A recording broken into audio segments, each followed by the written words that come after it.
अस्सलाम वालेकुम दोस्तों, मैं हूं ताहिर जमील और आप मेरा यूट्यूब चैनल देख रहे हैं ताहिर जमील टीवी। बुज़ुर्ग किसी भी कौम का असासा होते हैं और बुज़ुर्गों से दूरी ही हमें दीन इस्लाम से दूर कर देती है। बुज़ुर्गों के कौल और फ़ेल पर अमल पैरा हो के हम दीन और दुनिया की बेहतरी कमा सकते हैं। आज की हमारी कहानी भी बुज़ुर्गों को लेकर है कि बुज़ुर्ग किसी भी कौम का असासा होते हैं। कहा जाता है कि किसी ज़माने में एक बादशाह और बादशाह सलामत सल्तनत के अमूर देखने के लिए अमूमन बाज़ारों का विज़िट और दौरा किया करते थे। हस्बे मामूल एक दिन बादशाह सलामत अपने दौरे पर देखते हैं कि बहुत से बुज़ुर्ग इकट्ठे हुए बैठे हैं। कहीं बुज़ुर्गों ने खुशगपियों की महफिल लगाई है तो कहीं हुक्के चल रहे हैं।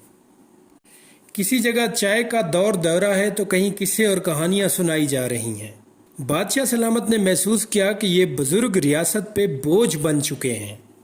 इस बोझ को उठाने की मज़ीद रियासत में ताकत नहीं है और इन बोझों को जल्द से जल्द रियासत से अलग करने का फ़ैसला किया जाता है।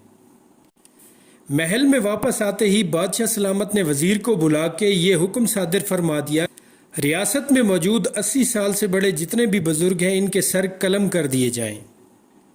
अब पूरे इलाके में ये बात एक बिजली बनकर गिरी और दूर दूर तक खौफ व हिरास की फ़िज़ा पैदा हो गई। दरबार में बैठे हुए सारे लोगों ने वज़ीर के साथ मिलकर रहम की अपील की, मगर बादशाह सलामत किसी की ना मानने को तैयार थे। बिल आखिर हुक्म पर अमल पैरा हुआ जाता है और तमाम 80 साला बुज़ुर्गों के सर कलम कर दिए जाते हैं।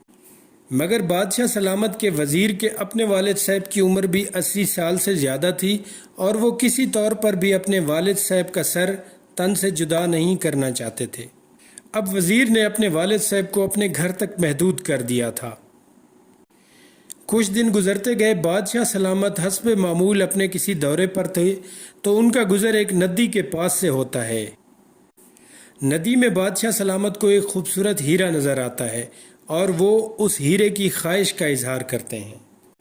वज़ीर को हुक्म सादर किया जाता है कि ये हीरा निकालकर फ़ौरन हमें पेश किया जाए, मगर अपनी तमाम तर सलाहियतों और कोशिश के बावजूद भी वो हीरा निकाल नहीं पाते।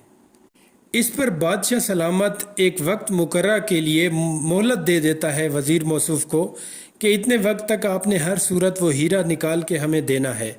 अगर आपने इस हद तक वो हीरा ना निकाला तो आपका सर कलम कर दिया जाएगा।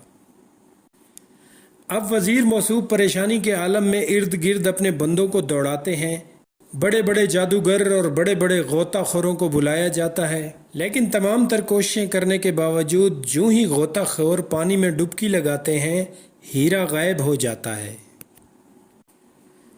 जादूगरों के किसी मंत्र का कोई असर नहीं हो रहा होता। हर गुज़रते दिन के साथ वज़ीर की परेशानी बढ़ती जा रही होती है। इसी परेशानी के आलम में वो एक दिन अपने घर में मौजूद होते हैं तो उनके वालिद साहब पूछते हैं कि बेटा, मैं आपको कुछ दिनों से निहायत परेशान देख रहा हूँ। वज़ीर अपनी परेशानी का तज़किरा करते हैं कि बादशाह सलामत ने फ़लाँ नदी में हीरा देखा है, मगर वो हीरा हज़ार मुमकिन कोशिशों के बावजूद भी हमें हासिल नहीं हो पा रहा। इस पर वो बुज़ुर्ग फरमाते हैं कि मुझे उस नदी तक ले जाओ। वज़ीर मौसूफ कहते हैं कि हमने हर तरह की कोशिश कर ली, मगर वो किसी तौर पर भी हीरा हमारे हाथ नहीं आ रहा। तो आपका जाना किस हद तक सूदमंद साबित होगा। मगर बुज़ुर्ग के इसरार करने पर आप छुपते छुपाते वालिद साहब को उस नदी तक ले जाते हैं।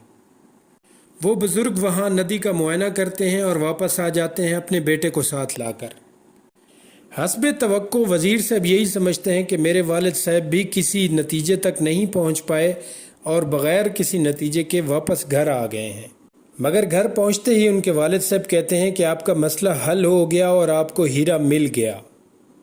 अब तो जैसे वज़ीर में एक जान सी आ जाती है और वो अगले अल्फाज सुनने के लिए निहायत बेताब होते हैं।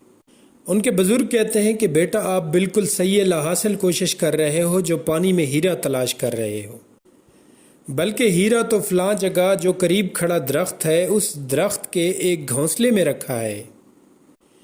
उस घोंसले से पड़ने वाली चमक जो कि पानी में आपको दिखाई देती है और जब आप पानी में उसे हासिल करने के लिए जाते हैं तो वो वहाँ से गायब हो जाती है। وزیر نہایت سرخ رو چہرہ لیے بادشاہ سلامت کے دربار میں حاضر ہوتے ہیں۔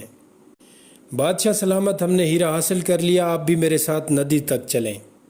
ندی پہنچنے پر بتایا جاتا ہے کہ ہیرا یہ ہے اور ہم نے اسے حاصل کر لیا ہے۔ اب بادشاہ سلامت کا تجسس بڑھتا ہے کہ ہم نے کتنے عرصے سے کتنی ہی لاکھ کوشش کی مگر ہیرا ہمیں کیوں نہیں مل رہا تھا، اور اب کیسے ممکن ہو پایا ہے اس کا ملنا۔ وزیر اب بادشاہ سلامت کو ان کی غلطی یاد دلاتے ہیں کہ جس طرح آپ نے حکم صادر فرمایا کہ تمام 80 سالہ بزرگوں کو مار دیا جائے، مگر آپ کے حکم کو بالائے طاق رکھتے ہوئے میں نے اپنے والد صاحب کو ابدی نیند نہیں سلایا تھا۔ یہی وجہ ہے کہ جو کام بڑے بڑے تیراک، بڑے بڑے غوطہ خور اور بڑے بڑے جادوگر نہ کر سکے، وہ میرے بزرگ کی ذہانت نے اور دور اندیشی نے کر دکھایا۔ اس پر بادشاہ سلامت اپنے کیے گئے فیصلے پر انتہائی نادم ہوا اور بہت پچھتایا، مگر اب بہت دیر ہو چکی تھی۔ اس قصہ سنانے کا مقصد صرف اس حد تک کہ بزرگ ہمارا اثاثہ ہوتے ہیں، ہمیں ان کی خدمت کرنی چاہیے۔ ان کو بنیادی ضروریات زندگی کی چیزوں کے علاوہ جو انتہائی اہم چیز ہے وہ ہے وقت، انہیں وقت دینا چاہیے۔ امید ہے ہماری آج کی کہانی آپ کو پسند آئی ہوگی۔ اگر پسند آئے تو اپنے بچوں اور اپنے دوستوں کے ساتھ شیئر کریں۔ ہمارے چینل کو لائک اور سبسکرائب کریں آنے والے کسی اچھی ویڈیو کے لیے۔ اپنا خیال رکھیے گا۔ اللہ نگہبان۔